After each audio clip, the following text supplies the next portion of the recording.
and is on the rise, as is competition. Canada's investment in semiconductors, which will be up to $250 million, will make it possible to enhance the competitivity of the North American economy, create jobs for the middle class, and to draw on Canadian talent in addition to reducing pollution. In addition to cutting pollution and fighting climate change, the President and I also worked on protecting more nature as well. Canada and the US share the longest land border in the world. We share 3 oceans and the Great Lakes. The Great Lakes are a source of drinking water for 40 million people, and this shared resource needs to be protected. This is why Canada will make a major new investment of $420 million to continue safeguarding the Great Lakes for generations to come. Whether it's on protecting our shared waters, including in the Arctic, conserving biodiversity, or building strong net zero economies, Canada and the US will continue to work together as partners. We'll also continue to work together as partners to keep our people safe. Keeping people safe also includes keeping asylum seekers safe, keeping our borders secure. Muy buenas noches, estamos escuchando al presidente de Canadá, Justin Trudeau, y al presidente de Estados Unidos, Joe Biden, el presidente de Estados Unidos que ha ido a Canadá para tratar todos los asuntos relativos a la guerra de Ucrania y a la crisis de Haití, que ha generado unas perspectivas económicas difíciles para Occidente, para Estados Unidos, pero también para Europa.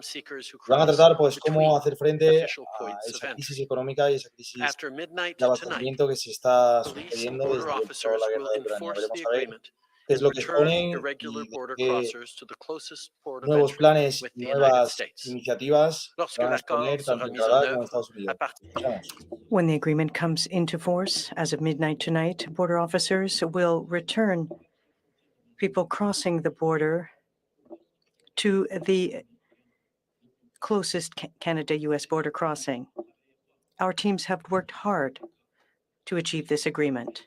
All of the work will make it possible to deter irregular immigration at our borders, while at the same time we increase regular migration and immigration.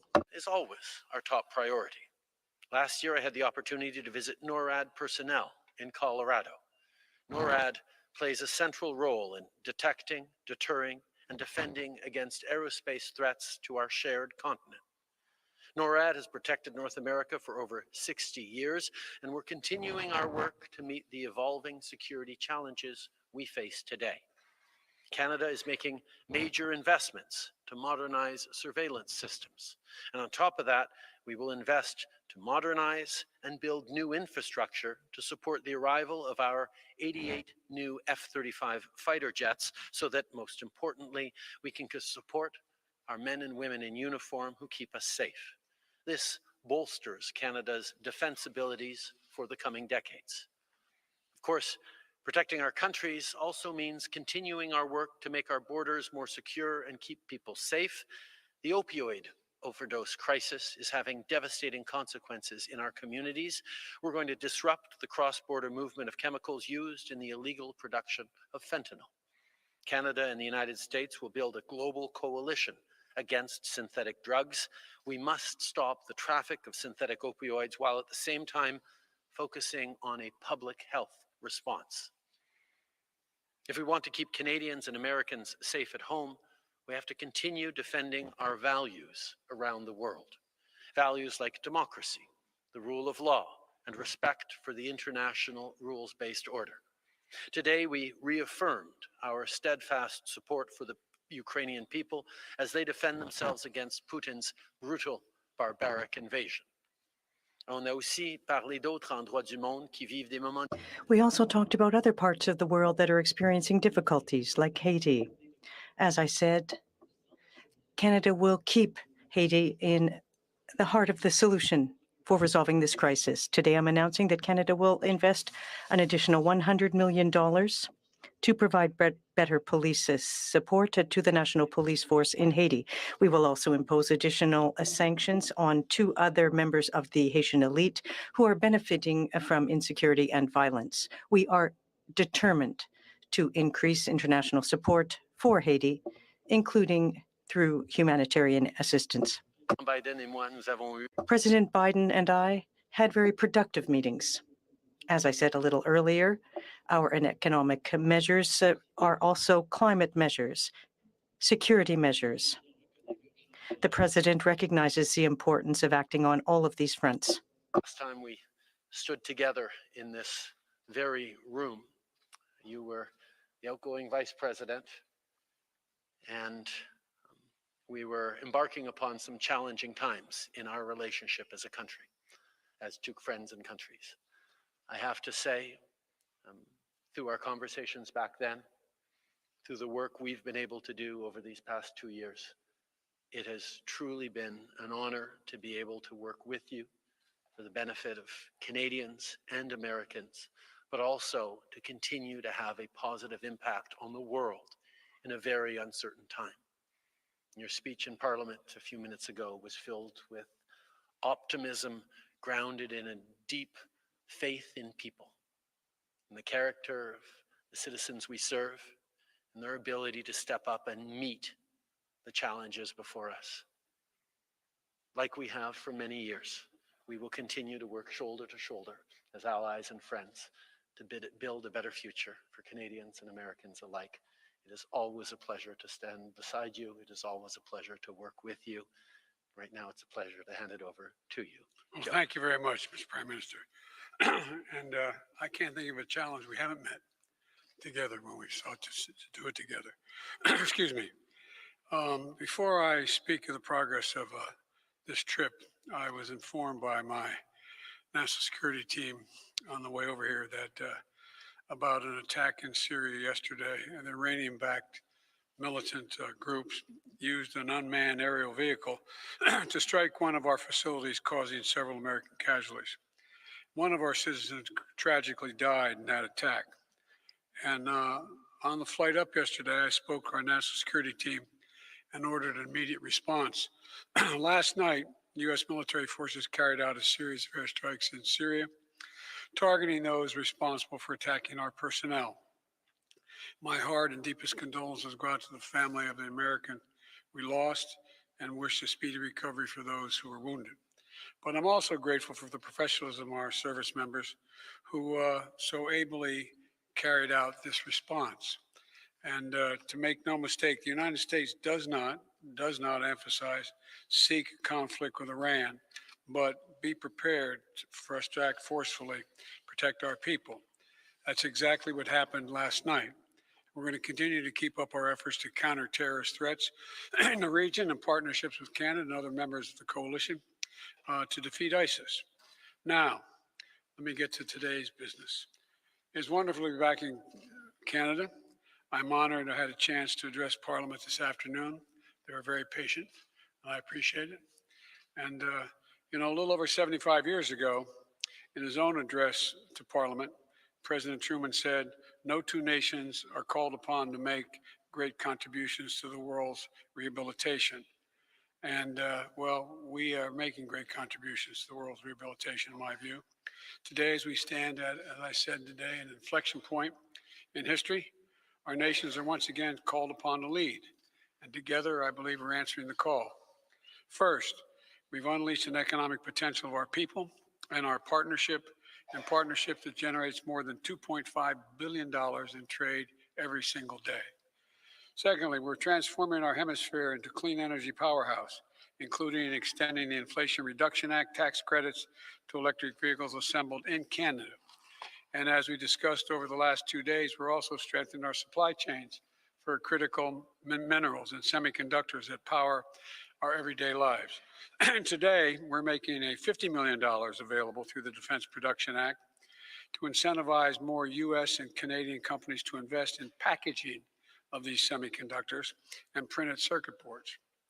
I also want to emphasize what I said earlier in Parliament, that Canada and the United States always will have each other's backs.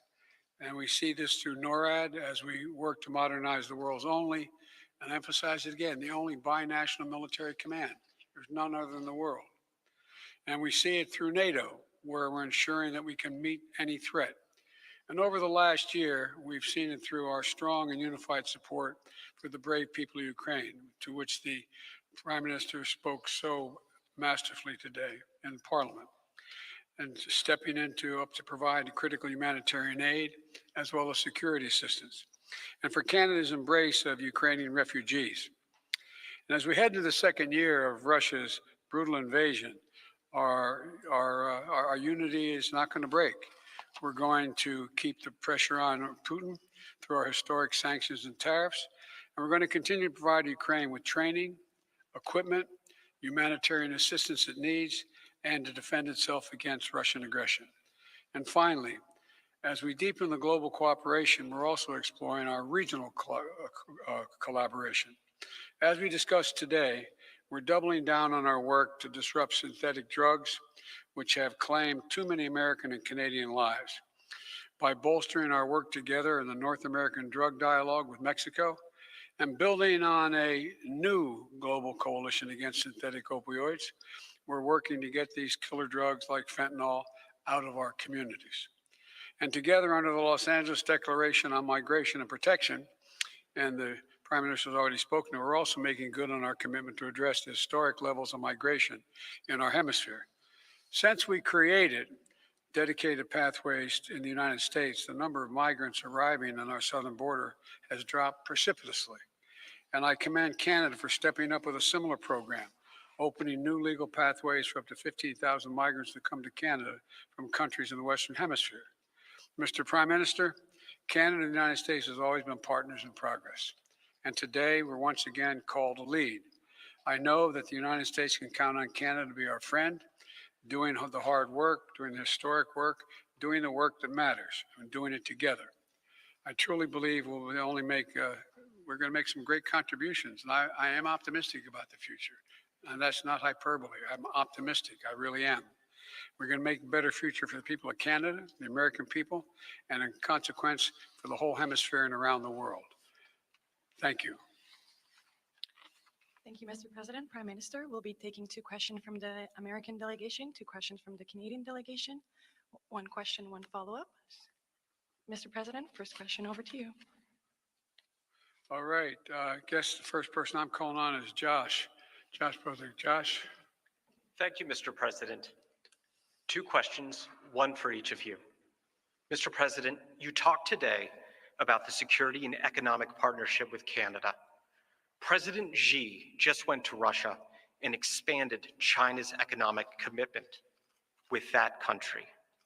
Why do you think many leading countries are choosing to form competing partnerships, and what does that mean for the world? Prime Minister Trudeau. Oh, sorry. Canada recently banned TikTok on government devices. Knowing what you know, are you comfortable with the idea of your children or family members using TikTok? Thank you. I'll respond to the question first. Well, first of all, look, in 10 years, Russia and China have had 40 meetings. 40 meetings. And I disagree with the basic premise of your question. We have significantly expanded our alliances. I haven't seen that happen with China and or Russia or anybody else in the world. We're in a situation in the United States where NATO is stronger. We're all together, the G7, the Quad, the ASEAN, Japan and Korea. I have, my staff pointed out to me, I have now met with 80% of the world leaders just since I've been president. We're the ones expanding the alliances. The opposition's not. Name for me where that's going. And tell me what I don't mean literally that, but rhetorically. Tell me how, in fact, you see a circumstance where China has made some significant commitment to Russia. And what commitment can they make? Economically. Pardon me? Their trade has increased, sir. Yeah, their trade has increased compared to what? Look, I don't take China lightly. I don't take Russia lightly. But I think we vastly exaggerate.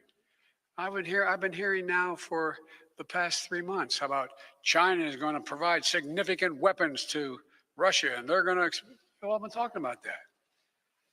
They haven't yet. Doesn't mean they won't, but they haven't yet. And if anything's happened, the West has coalesced significantly more.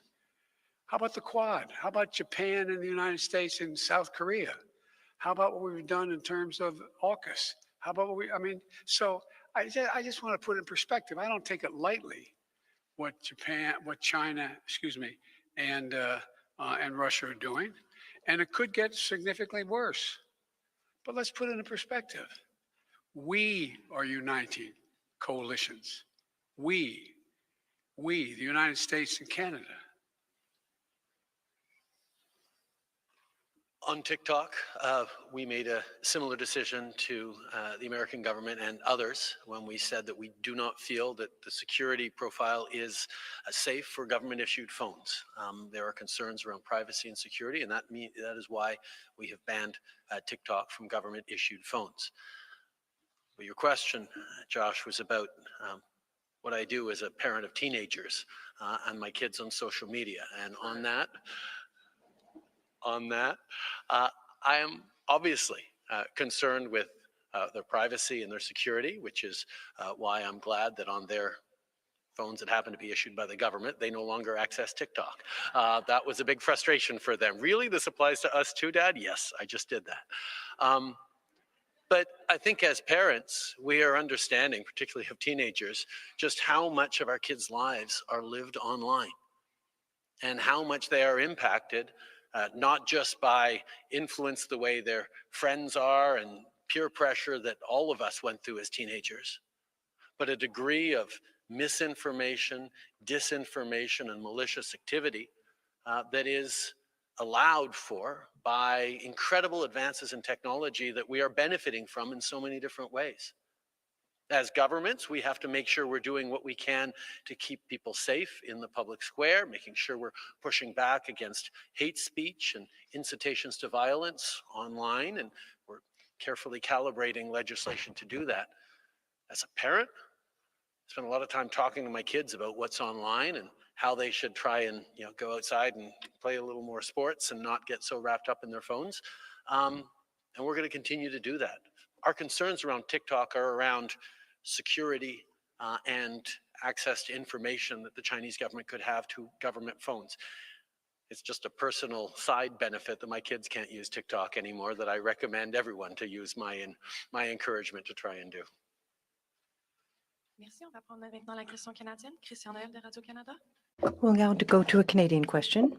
Christian Noël. Monsieur Trudeau, bonjour.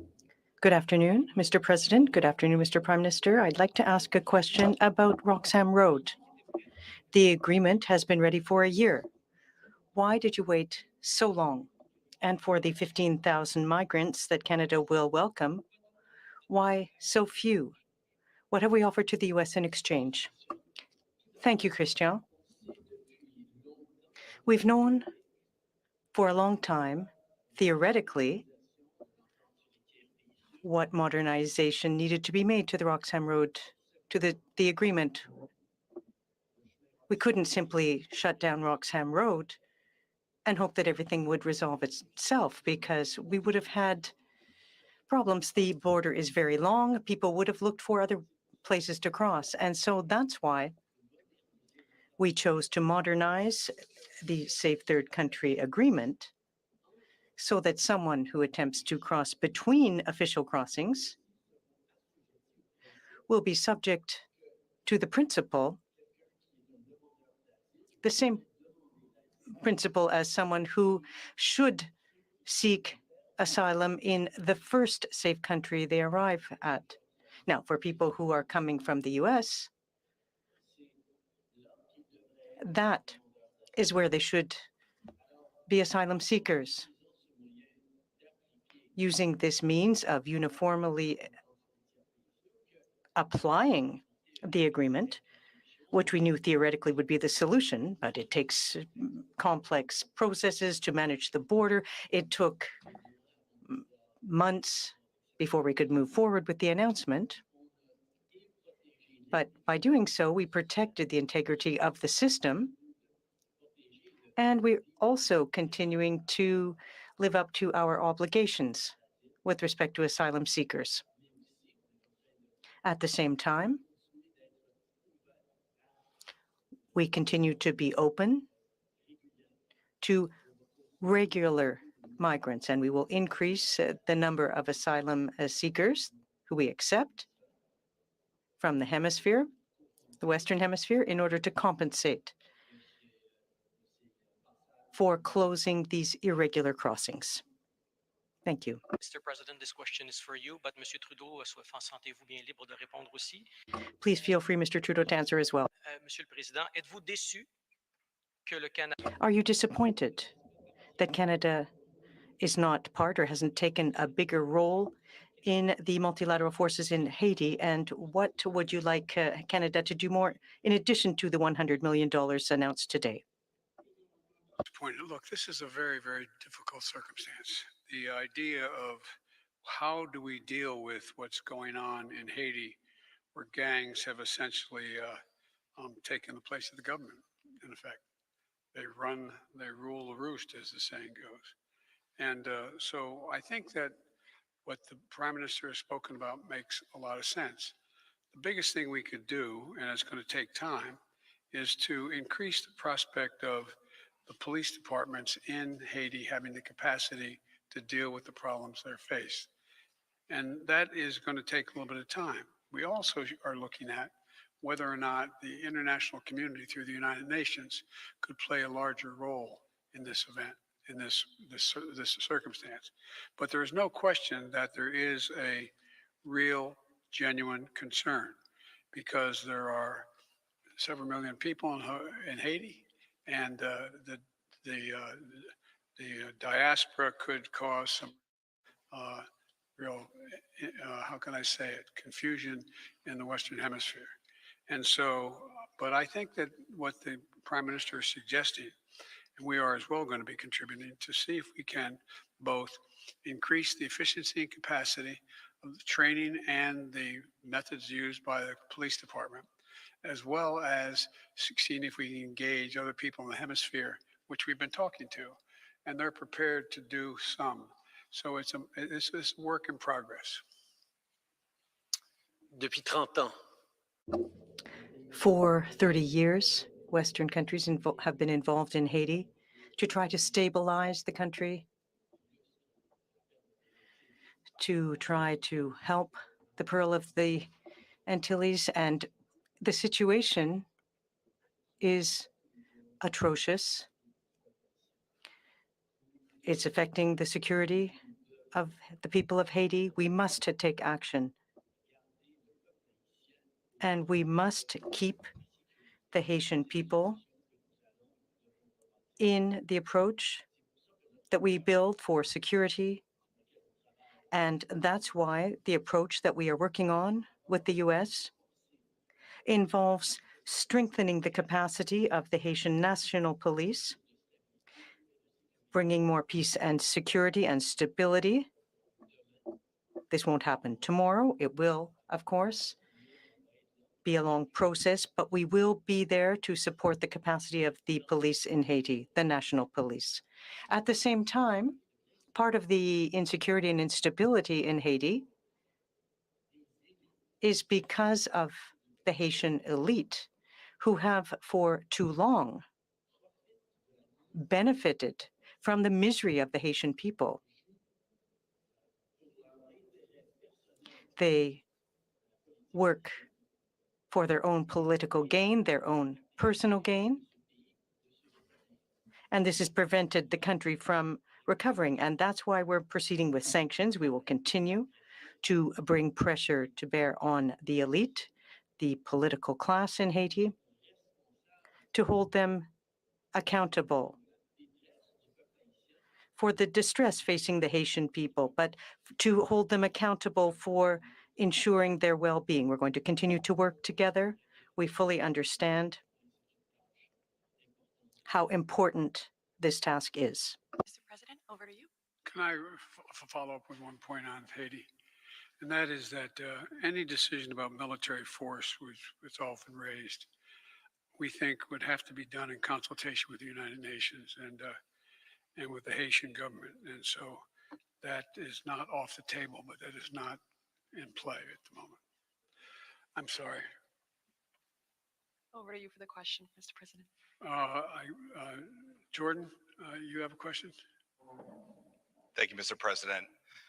Some on Wall Street have expressed frustration that it's unclear what more your administration is willing to do to resolve the banking crisis. The markets have remained in turmoil. So how confident are you that the problem is contained?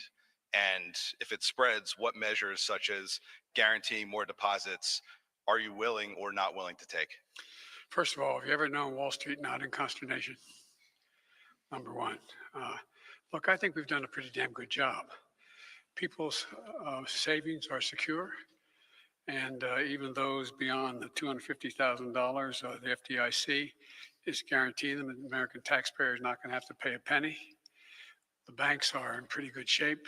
What's going on in Europe isn't a direct consequence of what's happening in the United States. And what we would do is, if we find that there's more instability than appears, we'd be in a position to have the FDIC use the power it has to guarantee those loans above 250, like they did already. And so I think it's going to take a little while for things to just calm down. But I don't see anything that's on the horizon that's about to explode. But I do understand there's an unease about this. And these mid-sized banks have to be able to survive. And I think they'll be able to do that. And Mr. Prime Minister, the U.S. has included Canada in electric vehicle subsidies, as you've discussed, that were included in the Inflation Reduction Act. But the IRA also raises some competitiveness concerns and challenges for Canada. President Biden supports Buy American provisions very strongly, and that has historically led to some trade tensions. So are you planning to announce anything in your budget to keep up, so to speak? And are you asking the U.S. government for exceptions to the Buy American provisions in other areas? First of all, there's nothing new about Canada having to make sure that we remain competitive with the United States as a place for investment. That's something that we have long known as a friendly competition between us that has led to tremendous growth and benefits in both of our countries. Right now, we're in a time where Joe talked about it as an inflection point. I think that's exactly right. We can feel the global economy shifting in very real ways towards lower carbon emission technologies, cleaner tech, great jobs in the natural resource and manufacturing industries that are going to be increased on our continent after years of outsourcing and offshoring. There is a real opportunity for both of us, and the IRA, which is bringing in massive investments and massive opportunities for American workers and companies, is also going to have strong impacts on supply chains and producers and employees in Canada. Yes, we're going to have to make sure we're staying competitive and targeting the areas where we think we can best compete, and we'll have more to say about that in our budget next week. But let us take a moment to step back and see that North America, Canada and the United States in particular, are incredibly well positioned to be the purveyors of solutions and economic growth that the net zero economy around the world will need over the coming decades. The innovation, the know-how, the ability of us to make big things together leave us in a time of global uncertainty, extremely certain that we are well placed for the future. Whether it's investments that have seen Canada go from 5th or 6th in the world in terms of battery supply chains to now 2nd in the world in terms of battery supply chains. Whether it's continuing our leadership on the cleanest aluminum in the world, moving towards cleaner steel and zero-emission steel. Whether it's moving forward on critical minerals, that the world is understanding they can no longer rely on places like China or Russia for, that they can rely on Canada to be not just a purveyor of ores, but of finished materials that will be built in environmentally responsible, union or good middle class jobs, wages, strong communities, and the kind of leadership that the world is increasingly looking for. There's long been a bit of a weakness, I think, to our argument that we've made over the past decades as Western democracies that says that our model is the best one. It leads to the most prosperity. But so much of our model, we sort of turned our back to the fact that it relied on cheap imports of goods or resources from parts of the world that didn't share our values and weren't responsible on the environment or on human rights or on labor standards. And what we're doing right now is showing that we can and will build resilient supply chains between us and with friends around the world that adhere every step of the way to the values that we live by, that make sure that there are good jobs for workers in communities, urban and rural, right across our continent. There are good careers for kids long into the future, not in spite of a changing world, but because of that changing world and how well we are positioned to see the future and meet the future. That's why it's so exciting to be able to work alongside Joe in these challenging times, where we know we are better positioned than just about anyone else. And those friends of ours who share our values and our democracies around the world will benefit from the strength and the relations they have with us. And those who choose to continue to turn their backs on the environment, on human rights, on the values of freedom and dignity for all, will increasingly not be able to benefit from the growth that our societies, that our communities are creating every single day. And by the way, we each have what the other needs. We each have what the other needs. The idea that somehow Canada is somehow put at a disadvantage because we're going to probably be investing billions of dollars in their ability to package what is coming out of the semiconductor area. I don't get it. How's that in any way do anything other than hire and bring billions of dollars into Canada? I also don't understand how, when we talk about it, we greatly need Canada in terms of the minerals that are needed. Well, you guys, we don't have the minerals to mine. You can mine them. You don't want to produce, turn them into product. We do. I mean, I'm a little confused, at least thus far, on why this is a disadvantage for Canada and the United States. I think we each have what the other needs. And let me conclude by saying, when I started talking about we're going to build our economies from the middle out and the bottom up, not the top down, I was being literal. Because what happened is, if you think about it, in Democrat and Republican administrations beginning over 30 years ago or more in the United States, corporate America decided that what they're going to do is they're going to export jobs and import product because there's cheaper labor. Well, guess what? Now we are making sure they import jobs here, and we export product. Canada's doing the same thing. So this is a real shift in the world economy in terms of what we're prepared to do. And I'll be darned if I'm going to stick in a situation where, as long as I'm president, where we have to rely on a supply chain in the other end of the world that is affected by politics, pandemics, or anything else. We're not hurting anyone in terms of having access to the start of the supply chain. It's available.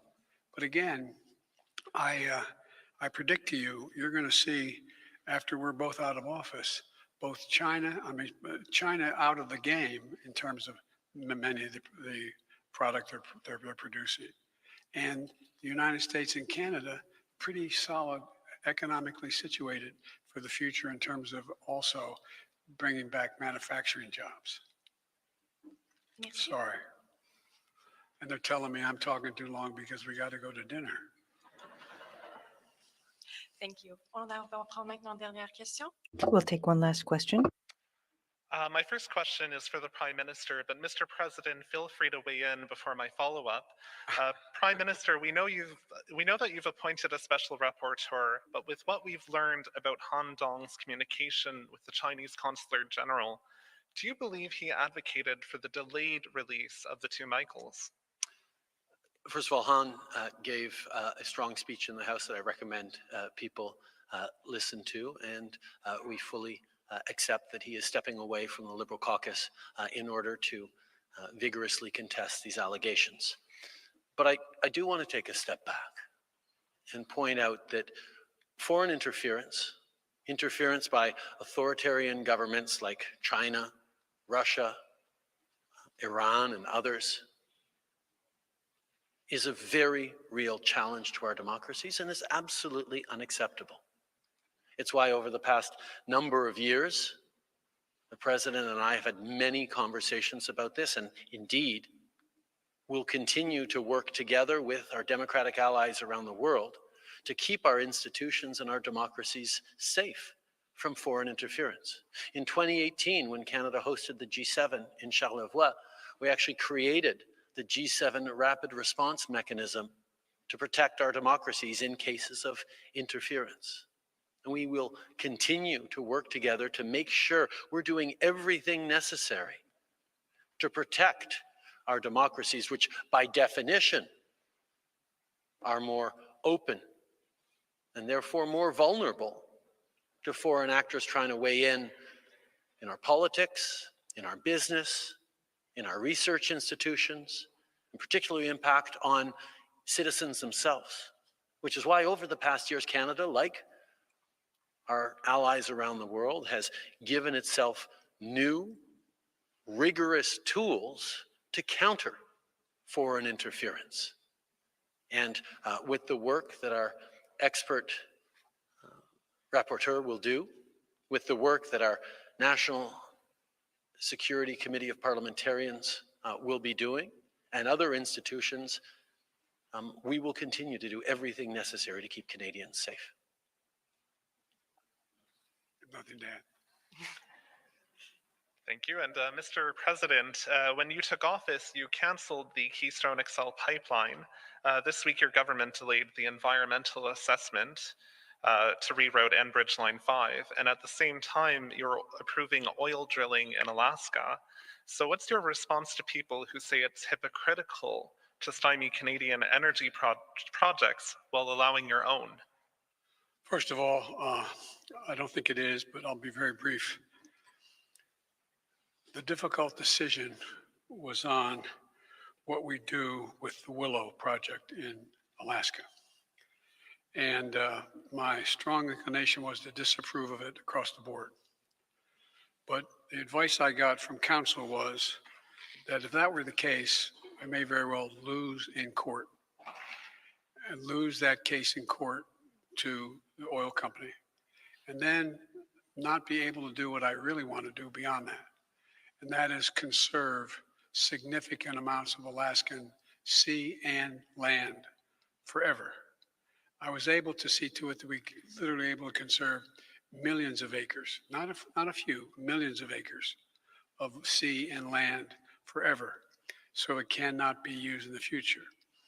I am banking on, we'll find out, that the oil company is going to say that's not going to be challenged, and they're going to go with 3 sites. And the energy that is going to be produced there, estimated, would account to 1% of the total production of oil in the world. And so I thought it was the better gamble and a hell of a trade-off to have the Arctic Ocean, the Bering Sea, and so many other places off limits forever now. I think we put more land in conservation than any administration since Teddy Roosevelt. I'm not positive of that, but I think that's true. Thank you all. This is what concludes today's press conference. C'est ce qui met fin la conférence de presse d'aujourd'hui. Thank you.